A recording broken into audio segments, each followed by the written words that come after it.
Boa noite, meus queridos irmãos. Mais uma quarta de estudo bíblico na Confissão de Fé de Westminster. Hoje trataremos o tema da perseverança dos santos, ao capítulo 17. Qual é a página que está aí? Vocês acharam? Página 59, para aqueles que estão com a versão em marrom.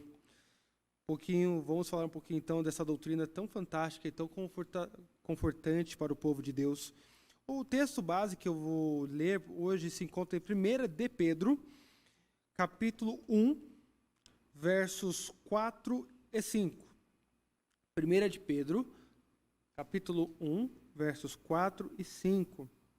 Vamos ler a partir do verso 3 para dar o contexto. A partir do verso 3. Diz assim a palavra do nosso Deus: Bendito o Deus e Pai de nosso Senhor Jesus Cristo, que segundo a sua muita misericórdia nos regenerou para uma viva esperança, mediante a ressurreição de Jesus Cristo dentre os mortos, para uma herança incorruptível, sem mácula, imarcessível, reservada nos céus para vós outros, que sois guardados pelo poder de Deus, mediante a fé, para a salvação preparada para revelar-se no último tempo. Uma ênfase aí no verso 5, né? Que sois guardados pelo poder de Deus. Vamos orar? Santo Deus, é a tua palavra, que nós tenhamos ouvidos para ouvir-te e entender melhor acerca dessa doutrina que traz tanto conforto para o nosso coração. É em nome de Jesus que nós suplicamos a tua iluminação. Amém. Vamos lá. Da perseverança dos santos. Continuação a nossa série na Confissão de Fé de Westminster.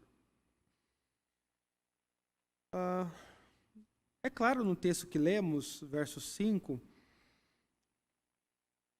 que o apóstolo Pedro está asseverando que nós somos guardados por Deus e que nós estamos estáveis. É motivo de nós apanharmos de muitas igrejas, tá bom? Então você vai pegar os pentecostais. Eles acreditam nisso? Não. Eles acreditam que é possível Jesus chamar alguém, essa pessoa verdadeiramente se converter e posteriormente perder a salvação. É possível. Os pentecostais acreditam assim. Os wesleyanos acreditam assim também? Também. Pode perder a salvação. Os testemunhos de Jeová também pode perder a salvação. Então, muitas ramificações. Aí sim, hein? Então, muitas ramificações do cristianismo protestante vão discordar do nosso ensinamento, tá? Por conta de uma visão errada que eles têm do livre-arbítrio e da liberdade do homem e assim por diante. Então, assim, ainda que seja uma doutrina confrontada por muitos cristãos, não é por isso que ela deixa de ser verdadeira. Porque a nossa regra de fé não é outra a não ser a Bíblia Sagrada. Então, tanto os símbolos de fé como nossas confissões doutrinárias devem se adequar à mesma. E eu quero mostrar para vocês, por meio da Confissão de Fé de Westminster, que essa doutrina, a perseverança dos santos, é tão bíblica quanto qualquer outra. Alguém já disse que se você tirar a perseverança dos santos da mentalidade da igreja, você tira o conforto e a paz, a alegria do crente. Então, imagine você. Você pode dizer assim, olha, eu fui salvo, mas eu não sei se vou morar com Deus. Já pensou nisso? Você viver assim, nossa, Jesus morreu por mim, eu acredito nisso, mas eu não sei se no último dia eu estarei hábil para morar com Ele. Eu posso estragar tudo no final. Já pensou? Viver com um peso desse? Irmãos, se a salvação estivesse nas minhas mãos, eu estragaria. Com certeza estragaria. Por que ele ainda cai e traz escândalo para a igreja, para a família, traz vergonha? De onde que vem isso? Já pararam para pensar? Da onde que vem a natureza, da onde que vem os tropeços? Eu vou falar algumas coisas, vocês respondem sim ou não. Vem da baixa qualidade da nossa educação? Não. Bom. Vem da falta de tecnologia? Não? Eita. Da pobreza? Ah, já sei de onde vem. Dos partidos políticos? Supremo Tribunal Federal? Que causa então, irmãos, que nós tropecemos na caminhada cristã? Negligência. Aí começa. Por que nós somos negligentes? Aí a gente vai entrar numa coisa chamada carne. Perfeito. Trindade. Quem é a Trindade? Deus Pai, Deus Filho, Deus Espírito. E a Trindade satânica? Isso é coisa boa, né? A Trindade satânica, ruim. Satanás, a carne, o diabo e o mundo. Tá? A carne são os resquícios do velho homem que habita em nós. São os impulsos pecaminosos que ainda nós temos. É a parte da lama que ainda está em nós. E que nós devemos mortificar de todo jeito. Essa é a carne. Satanás, eu preciso apresentar para vocês? Todo mundo conhece, né? Satanás é um anjo caído, o maior inimigo de Deus e da igreja. É uma criatura, não é um Deus ao contrário. É uma criatura, mas o maior inimigo de Deus e da igreja. Satanás, ele é uma criatura que existe, não pode ser subestimada. Ah, deixa. A Bíblia não faz isso. A Bíblia não faz isso, nós não deveríamos fazer. Mas também a Bíblia não superestima Satanás. O que é superestimar Satanás? É achar que ele está num braço de ferro com Deus, e não está. Satanás é uma criatura, não é um Deus ao contrário. A gente não vê Satanás em todos os lugares, não é assim. Nós também não podemos desacreditar que ele existe. Há pessoas que desacreditam, não devemos adorá-lo, há pessoas que adoram, e assim por diante. Mas ele existe. E por fim tem o mundo. O que é o mundo? O mundo aqui não é o planeta Terra com as suas belezas, com a sua fauna e paisagens paradisíacas. Não. O mundo aqui é a conspiração dos filhos do diabo, isto é, os ímpios, que se voltam contra Cristo e a sua igreja. Aqueles que não têm Deus. Tá bom? Então, a trindade satânica se reúne para fazer eu e você tropeçarmos. Essas três coisas normalmente estão ligadas quando nós pecamos. Vamos ver o que a confissão diz. Eles, quem? Os santos. Porém, pelas tentações de Satanás e do mundo, pela força da corrupção neles, restante, pela negligência dos meios de preservação. Então, a corrupção que habita em nós, o que acontece? Todos nós aqui temos ainda raízes do nosso velho homem. O que eu tenho que fazer? Usar os meios de graça para abafar isso. Ir à igreja, leitura bíblica, oração, confissão de pecados, tomar a ceia e várias coisas. Uma vez que eu negligencio esses meios de preservação, o texto diz, podemos cair em graves pecados e por algum tempo continuar neles. Então, olha que coisa séria. Vamos lá, vamos entender um pouco. Na opinião de vocês, desses três inimigos, qual a Bíblia dá mais ênfase? Os ataques de Satanás, do mundo ou as tentações da carne? Vamos lá, quem acredita que é carne, levanta a mão. 1, 2, 3, 4, 5, 6, 7. Ok. Quem acredita? 8. Quem acredita que é Satanás? Mundo? Carne ganhou. E agora eu vou perguntar por quê?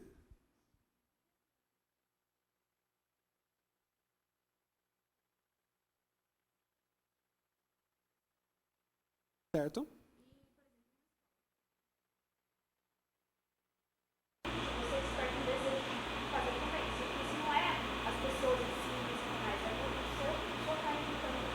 E uma vez que você controla esse impulso,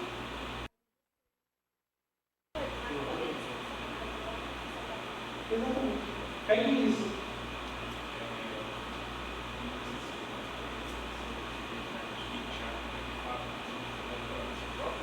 Exato. Mas o mundo vai lá e alimenta.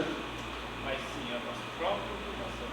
Um exemplo, se eu tenho uma tendência a adulterar, então, sempre que tiver uma pessoa com uma história, sempre que entrar na tela, Perfeito. Olha só.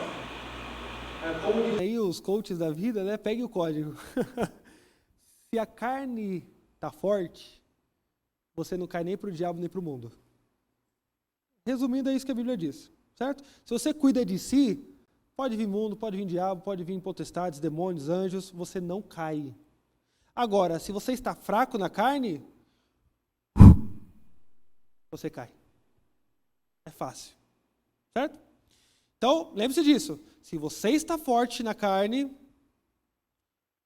vida devocional em dia, vida eclesiástica na igreja em dia, vida moral, financeira em dia, não deu brecha para o diabo, você vai ser perseguido, ímpios virão, tentações virão, mas você não cai.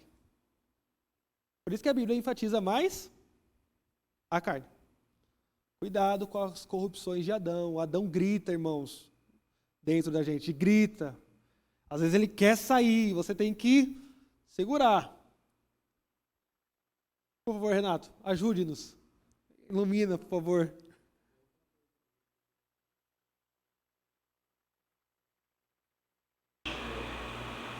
A menina falou aqui agora, né?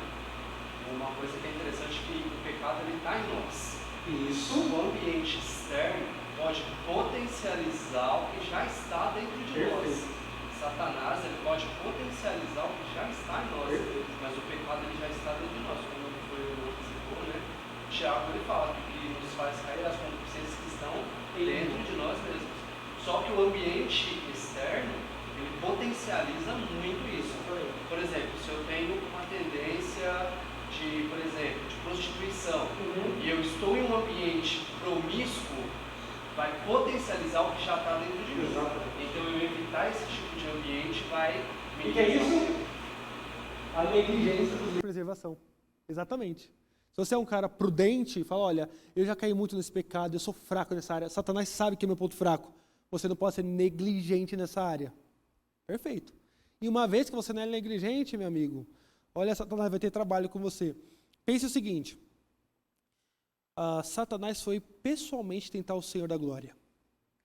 Gente, eu não estou falando de qualquer criatura, eu estou falando do próprio diabo tentando Jesus. Pergunta, Jesus caiu? Não. Porque ele estava forte. Esse é o ponto. Certo? Outras passagens, você vai ver pessoas querendo fazer Jesus de rei. E por que Jesus não era tentado por essas coisas? Porque ele sabia quem ele era.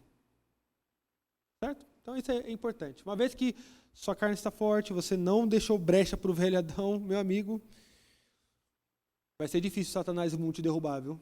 Te derrubarem. Muito difícil. Muito mesmo. Então, pelo menos nós sabemos. Aqui, no primeiro momento, é possível cair em tropeços, não é perder a salvação, o crente não perde a salvação, mas pelo menos a confissão nos dá dicas de onde que vem esses tropeços. Se nasceu de novo, é filho de Deus, por que cai? Satanás, mundo e carne. Normalmente porque negligenciou a carne. Agora, vamos ver as consequências da queda ou do tropeço. Não são poucas. Olha o que o texto vai dizer. Incorre assim no desagrado de Deus. Entristecem o seu Santo Espírito. E de algum modo venham a ser privados da sua graça e confortos. Têm os seus corações endurecidos e as suas consciências feridas. Prejudicam e escandalizam os outros e atraem sobre si juízos temporais. Vamos ver alguns textos que exemplificam essas consequências. Entristeceu o Espírito Santo, não vou ler, é um texto que todo mundo conhece, Efésios 4:30. Agora, graças e confortos, eu quero ler com vocês Salmo 51, a partir do verso 8 até o verso 12. Aqui é a confissão de pecado de Davi. E aqui está um homem completamente arrependido. Já pensou? Esqueci o nome do irmão? Ricardo, já pensou, Ricardo, você cometeu o pecado mais vergonhoso da sua vida? Aí você escreve para a igreja em forma de música e você fala, tá aqui, ó. Vocês vão pregar nisso e vão cantar isso e todo mundo vai saber. E você coloca o seu nome ainda. Já pensou nisso? Davi fez isso. Ele escreve a confissão dele para todo Israel ver, ler, ouvir e cantar. Como uma forma de aprender. O que é o verdadeiro arrependimento, né? É disso que trata o Salmo 51. Olha que Davi vai falar numa altura da sua conversa com Deus. Faze-me ouvir júbilo e alegria, para que exultem os ossos que esmagaste. Esconde o rosto dos meus pecados e apaga todas as minhas iniquidades. Crê em mim, ó Deus, um coração puro e renova dentro de mim um espírito inabalável. Não me repulses da tua presença, nem me retires o teu Santo Espírito. Restitui-me a alegria da tua salvação. Veja que Davi não está falando, restitui-me a salvação. É o quê? A alegria da salvação. E sustenta-me com o espírito voluntário. Davi ficou sem alegria. Davi perdeu muitas coisas, né? Davi, de fato, sofreu muito mesmo por conta desse adultério. A espada, a Bíblia vai falar, nunca mais se apartaria da casa de Davi. Filho matando filho, o filho tentando matar o pai, e assim por diante. Tanto é, já que a gente está falando de Davi, qual que é o meu ponto? Davi foi privado das graças e dos confortos. Ele estava se sentindo como que esmagado. Sabe o que é alguém esmagar seus ossos? Era assim que ele se sentia. E no Salmo 32 ele vai falar que é como se ele estivesse doente. E é isso mesmo, meus irmãos. Se você é um filho de Deus e cai em pecado grave, você não vai ter paz na sua vida. E isso explica muita coisa. Se você tem a dúvida do tipo, por que que os ímpios vivem sem culpa, sem dor, parece que a vida segue. É porque eles não são filhos de Deus, você é. E por ser filho de Deus, Deus vai te disciplinar, para te restaurar e trazer você de volta para Ele. Caso contrário, nós nos afundaríamos cada vez mais em nossos pecados. Então nós perdemos a alegria, o dia parece não brilhar, as coisas parecem não fazer sentido até nós resolvermos o nosso pecado. E é tão bom quando a gente confessa e deixa. Porque a Bíblia fala que aquele que confessa e deixa, alcançará a misericórdia. E é interessante, olha o que Davi, além disso, veja o finalzinho que diz aí. Prejudicam e escandalizam os outros. Fora as consequências do pecado, né? Atraem sobre si juízos. Vocês lembram o que aconteceu com o filho de Davi que ele teve com Batseba? Então Davi, vamos lembrar, ele toma uma mulher de um dos seus guerreiros, chamado Urias, ele se deita com aquela mulher engravida, e ele quer esconder a gravidez, ele é o rei, nossa, ele adulterou, então ele resolve matar o marido da Batseba, casa-se com ela e ela gera um filho. Veja o que acontece com o filho. 2 Samuel, capítulo 12, verso 14.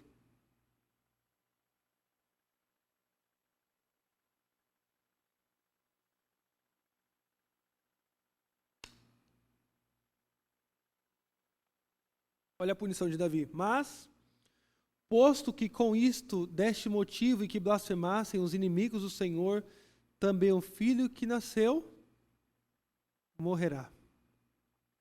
A Bíblia diz que Davi ficou dias sem comer, o filho cai doente, ele ora, ele chora, ele clama, mas o menino morre.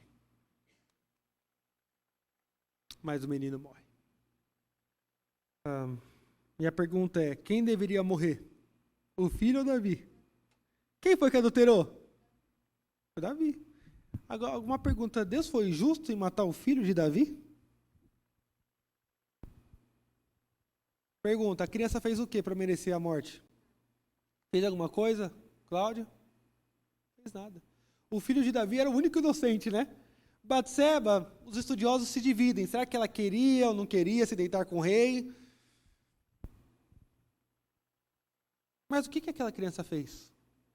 E por que Deus matou?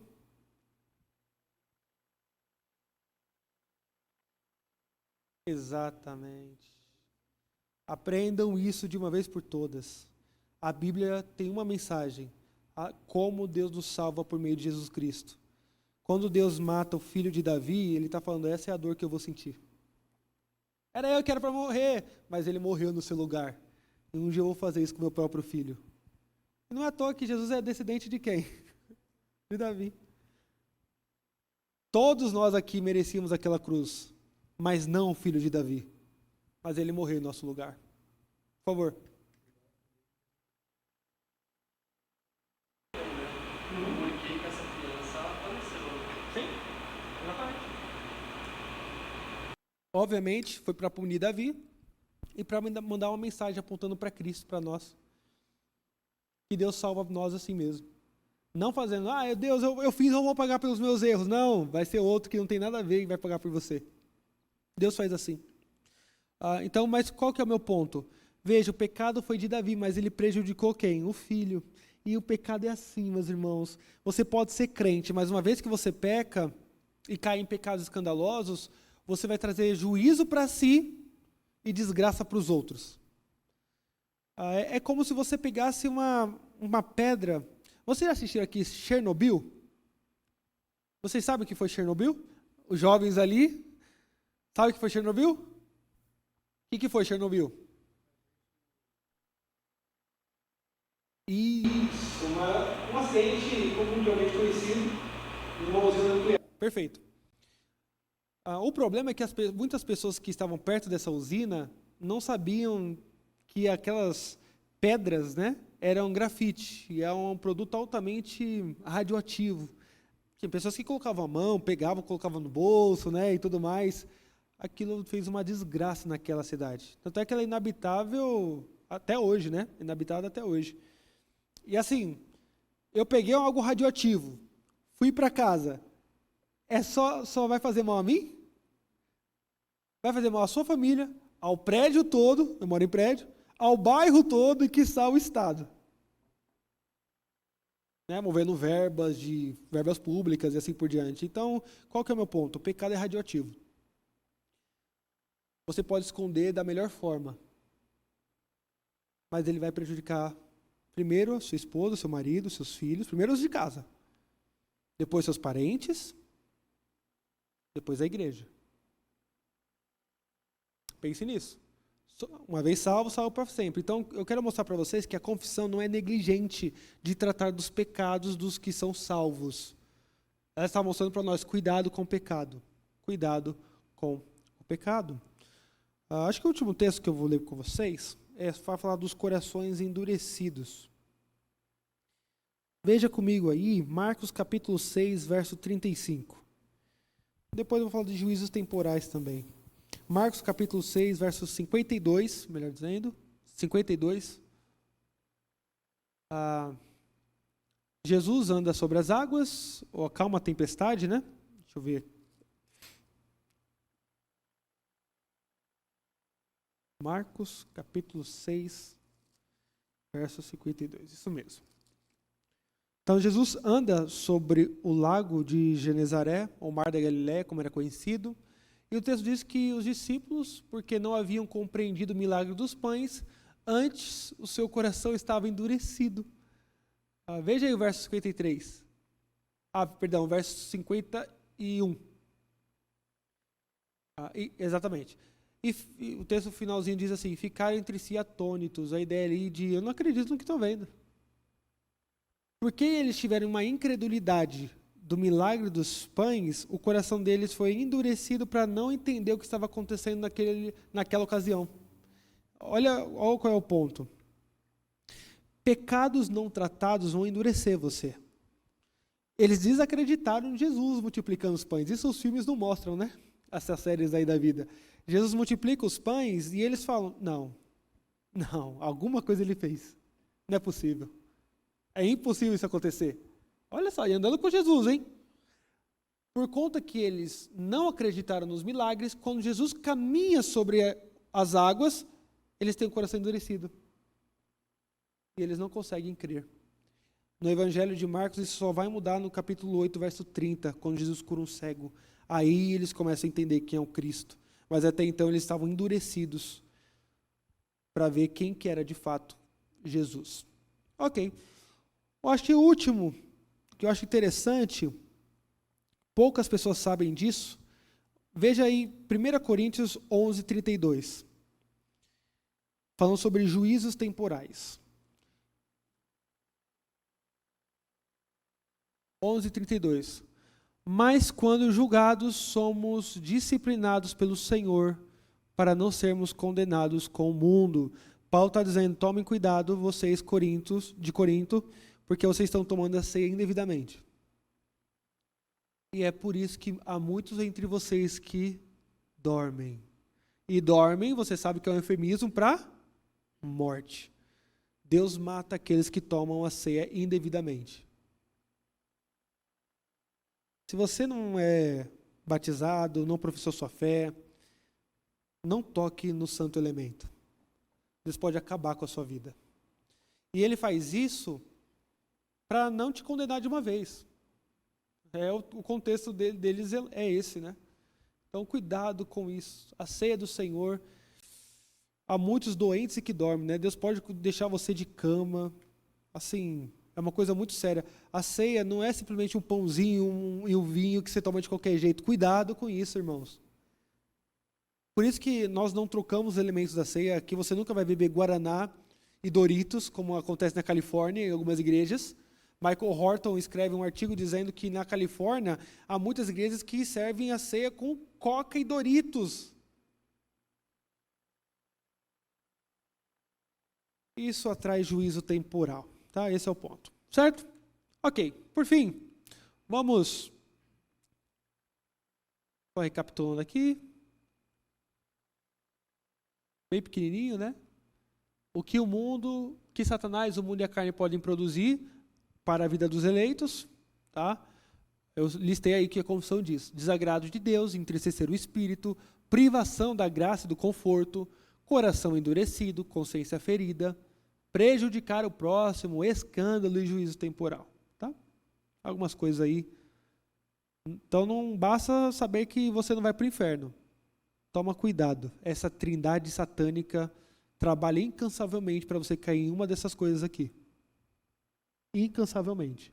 Satanás é velho, mas não está cansado nem doente. Lembre-se disso. Ok. Revisão. Qual é o papel da soberania de Deus na perseverança dos santos? O que diz aí a confissão no parágrafo 1º? Quem pode achar para a gente?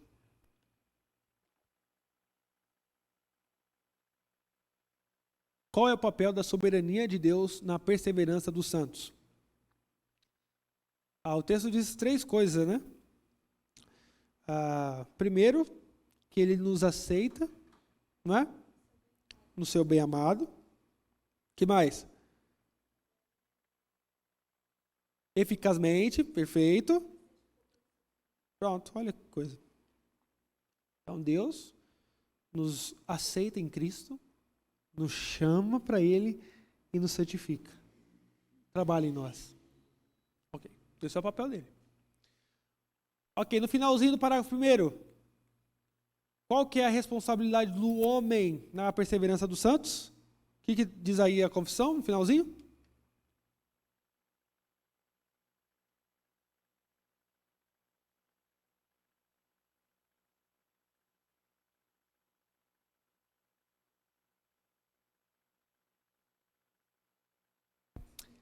Esse daí eu acho que é o finalzinho. Mas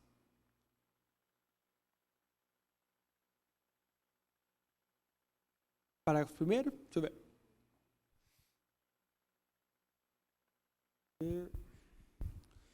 Essa aqui é a certeza da salvação, é o anterior. Aqui, ó. Então, mas, esse mais. O que diz aí?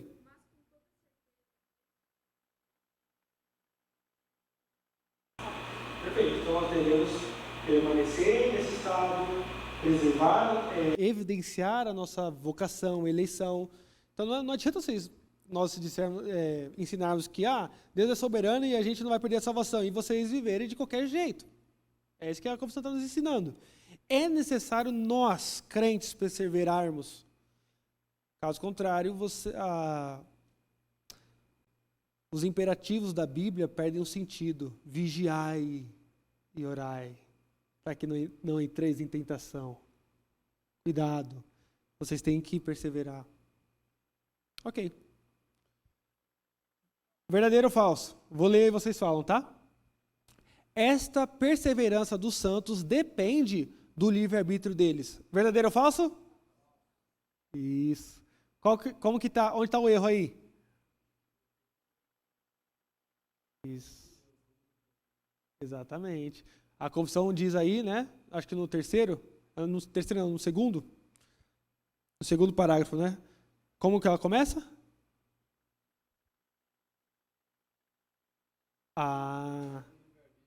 Isso. Perfeito. Isso aí tá bom. Então, não depende deles. Depende de quem? De Deus. Aí ele vai linkar Deus Pai, Deus Filho e Deus Espírito. Ok. Por quais meios vem o tropeço dos santos? Um crente pecou. Quais são os meios para que isso aconteça? Carne, diabo e mundo. Perfeito. A trindade satânica. Tem um livro do Russell Shedd exatamente assim. A carne, o diabo e o mundo. Fale algumas consequências desse tropeço. Quais são as consequências? Coração endurecido, você já não crê mais nas coisas de Deus, fica por um tempo assim. Que mais? Escândalo, desagrado. Interessante, né? Na outra aula nós estudamos as boas obras e nós aprendemos que quando você faz as boas obras, um coração que nasceu de novo, que obedece à palavra e pratica a palavra, isso é boa obra. Isso traz agrado a Deus. Deus se agrada da gente. Agora nós vimos aqui que Deus pode se desagradar também, quando nós caímos em pecados. Ok, que mais? Juízos temporais. Sou crente, roubei. Você se arrepende? Arrepende. Ok, vai ter que ir para a cadeia. Não tem jeito, juízo temporal. Tá? E assim por diante. Tudo certo, meus irmãos? Acho que é isso. Perseverança dos santos. Acho que a gente conseguiu cumprir nosso objetivo. Tá bom? Alguma dúvida que ficou? Alguma questão? A ideia, irmãos, é que vocês tenham a confissão e que isso seja o mais claro possível para vocês. Não dá tempo de ler todos os textos bíblicos. A confissão mesmo tem textos de referência, então você pode estudar com a sua família, na sua casa, com seus parentes, fazer um pequeno grupo na igreja e estudar com as mulheres, com a UPH, por exemplo. A vida está tão difícil. Eu estava conversando com um pastor lá de Alphaville e o liberalismo tem chegado às igrejas. E eu acho que o maior remédio que a gente pode dar para o nosso povo é as antigas verdades do Evangelho. Não adianta inventar moda. Não adianta criar coisas assim distantes da Bíblia. O povo só é transformado por meio desse santo livro. A palavra de Deus que transforma, que restaura. Hoje em dia você vai às igrejas, é muita política e pouco evangelho. Muito dinheiro, muito sacrifício e pouco daquilo que Cristo já fez por nós.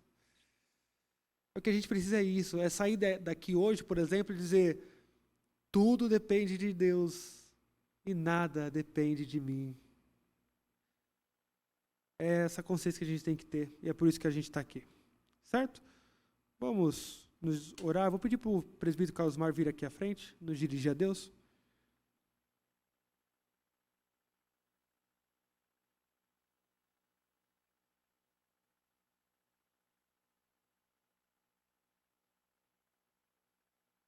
Vamos orar, irmãos.